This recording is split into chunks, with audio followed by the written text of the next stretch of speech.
I guess I set this meeting because, man, David, I feel overwhelmed beyond everything. And for all, I got to say this, like, we're being successful. I don't have a full prospect list yet. I'm working on that piece. I'm jumping into the marketing a little bit so I can understand what I'm going to say to the people that I'm bringing in. But just us focusing on commercial, right? That object fixation, right? The things you focus on are the things that are going to come. We've got I've got more commercial in my pipeline that I'm working today. I mean, here's another one that came in off a stupid Facebook post because I specialize in residential service contractors. And I specialize in it because I say I specialize in it, right? Yeah, isn't that crazy? Like, you could literally Yeah, specialize in anything you want, and your clients would never know the difference, yeah. right? So And they're with a great agent in town. here's the first thing I'm going to say is that in and of itself is a reason for you not to be overwhelmed, because they're going to buy whatever you tell them. So anything that you allow to get into your headspace that's going to get you overwhelmed, you need to expunge, because here's what I know beyond a shadow of a doubt. There is literally nothing you can get yourself into that I haven't seen before at this point that I'm not willing to walk you through and help you with. So Okay. don't get worried about that stuff. You know, and specifically, even with residential service contractors, it's just not tough business to write. Like, there's not you don't have to know a lot, right? It's Right. usually all of the it's always the non-insurance related stuff that gets those deals done, almost always. Okay. So anyhow, I'll let you carry on. I just wanted to let you know, like, you're experiencing what everybody experiences at this point. Everything you've told me is 100% normal.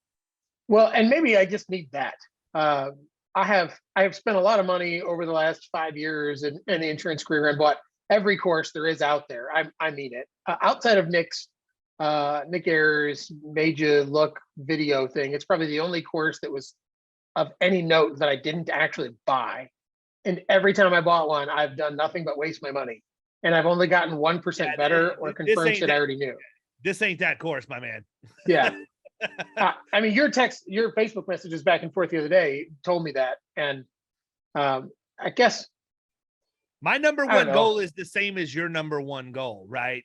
I want you to win, period. And that's not some bullshit cliche. I want you to win. So here's what my very direct big brotherly advice would be to you. Get your prospect list dialed in and then start working the plan around that. If you get opportunities, don't worry about it. We will get you through the opportunities. I will have you more prepared to go into a sales meeting than you have ever been before in the insurance industry. I can promise you. Ciara would tell you that if you asked her that. I mean, I'm trying to think of people that I know you might know, but I mean, it's literally anybody in Killing Commercial. They send me an email and say, hey, this is what I'm working on. What would you do here? And if it's something that I can explain easily, then I'll explain it to him. If it's something we need to jump on a Zoom, we jump on a Zoom and we spend as much time as you need so that you're ready for it walking in. So, you know, I think the biggest issue is, you know, if I were to give you what I think to be good coaching advice, probably the first thing that I would tell you is don't allow yourself to have anxiety when you start to see your pipeline filling up with actual opportunity. Okay.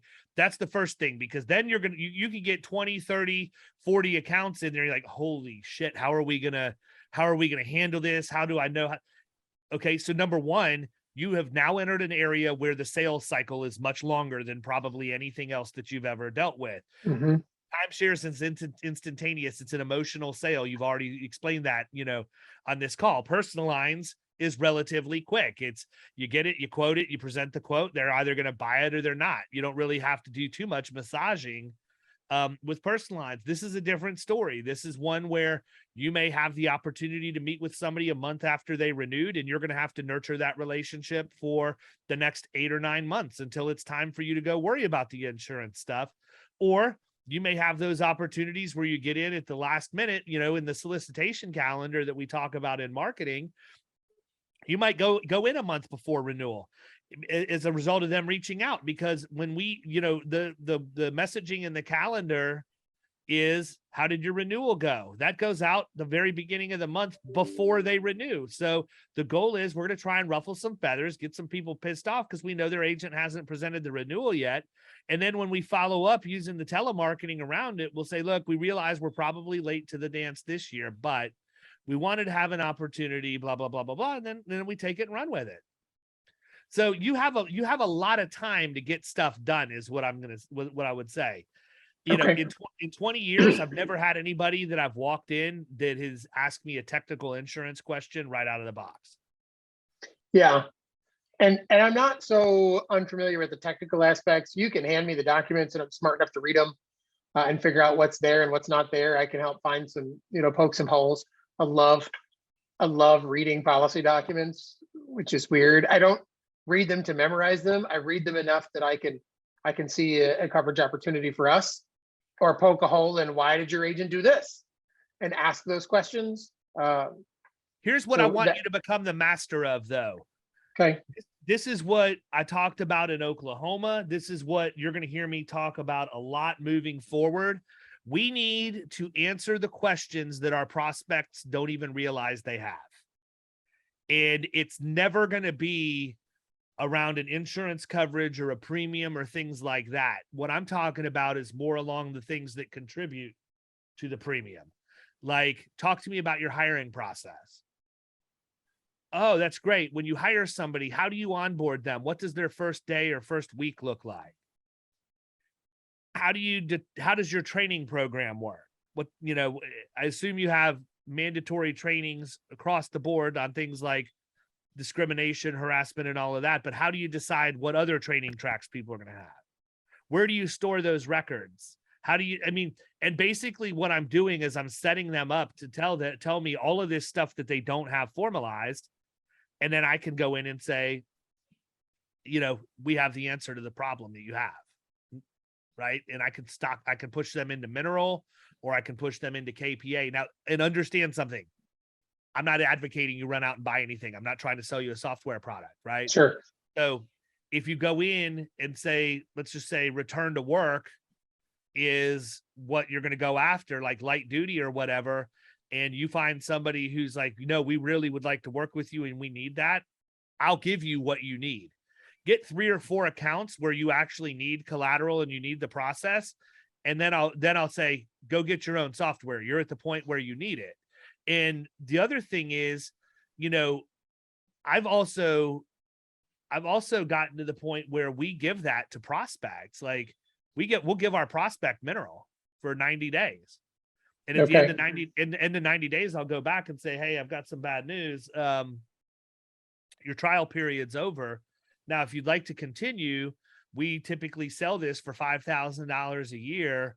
Or if you are interested in exploring it, all of our clients that we have on our insurance agency get this as part of the value proposition. So if you don't want to spend an extra $5,000 and want to use money you're already spending to be able to get the product you've been using for the last 90 days, then by all means, let's have that conversation. How many people do you think want to pay me $5,000? None, right? So we just roll it over and we give them mineral as a result of them doing business with us.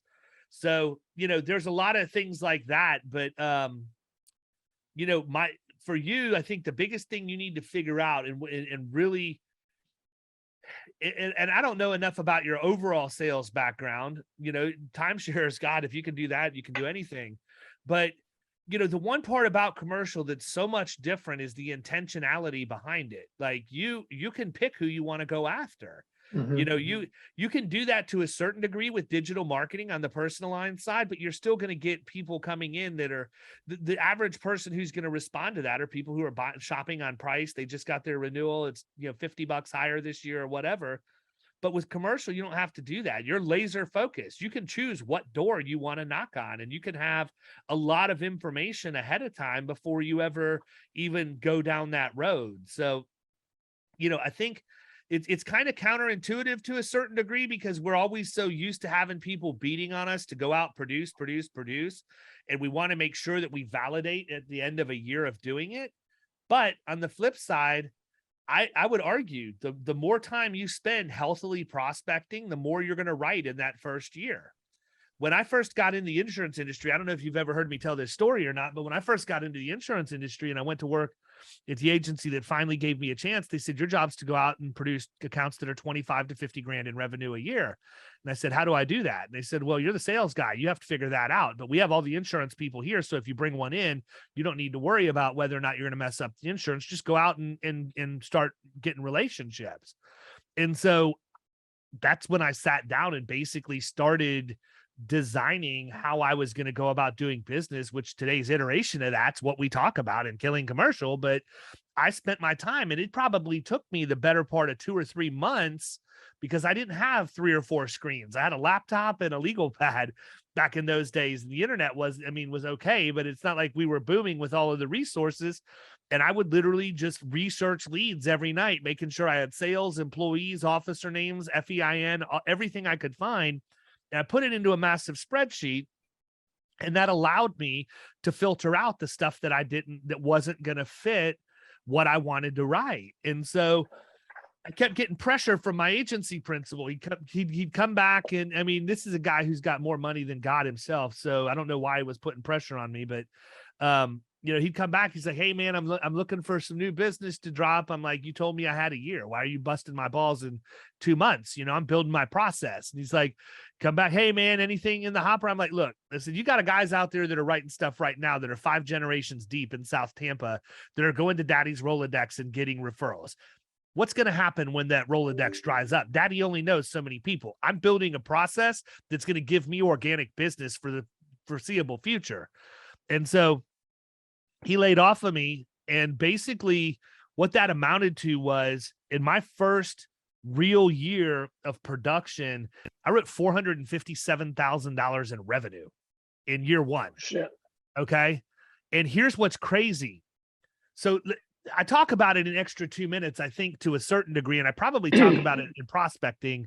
It's been so long since I recorded those, I don't remember. But essentially what I did is I found out who had property capacity, because we just had 4 or 5 hurricanes. And so once I found out that it was Chubb, I found out what their appetite was. And I knew that they like technology, life sciences, Department of Defense contractors, and light manufacturing. So light manufacturing, I thought, they've probably got some property and business income, whatever else. Let me go figure out how I can find these guys. So I went to the Hillsborough County and the Pinellas County, which is both sides of Tampa Bay. I went to their tax collector website, and I found that I could get a list of everybody in each of those counties that had an occupational license for manufacturing, because you had to have an occupational license on file and pay taxes to the license to the tax collector to renew that license every year. So now I knew, okay, these are all the valid businesses in manufacturing. Let's start with that. Then I would go to Reference USA and all of the other places. And so I would go to the property appraiser's website too. And the reason I went there is because Chubb at that time, we're talking about, it was 04 or 05. Chubb wanted 1996 or newer construction, 2 miles or more from the coast, masonry non-combustible. So I'd go to the property appraiser's website to make sure that the property was going to fit. That went in my preferred list. It's not that I wouldn't call everybody else, but I knew Chubb was a hard contract to get. Not a lot of people had it. So that if I could get it in front of them, I was going to win. And so basically that's what I did, man. I just found all of the people who had the property that was, and so it was intense focus on my pipeline being exactly what I wanted, exactly what my carrier base wanted. And then we just started making appointments around that. And because we had the hurricanes come through, not altogether different than what we're dealing with now, everybody else was going out with excess and surplus lines. So if I could get the audience, I knew I was going to win the business. So I did calling and marketing drops, and I had a full-time business development person in the agency that did appointment setting for us. And between the two of us, it was $457 grand in revenue, and we didn't even get through the letter E alphabetically on my spreadsheet. The last account that I wrote was the one that is where I got the intro to my podcast, where I talk about the prospect has already validated your existence by agreeing to spend time with you, get in there, crush it, close the deal. That company's name was Evitone. It was 75 grand in revenue, and I didn't think I had any business in there, even though I'd already written all this other stuff. So I was talking last week in Oklahoma. The people said I couldn't even imagine writing that much revenue. And I said, you know why I wrote that much revenue? Because I didn't know I couldn't. I didn't know. Yeah. I didn't Yeah. know that was an exorbitant amount. I just knew I needed to go out and write business, like my life depended on it, and those were the results. So then when I realized how much I got paid for writing that much, I decided that was a good idea to try and do that as many times as possible. Yeah.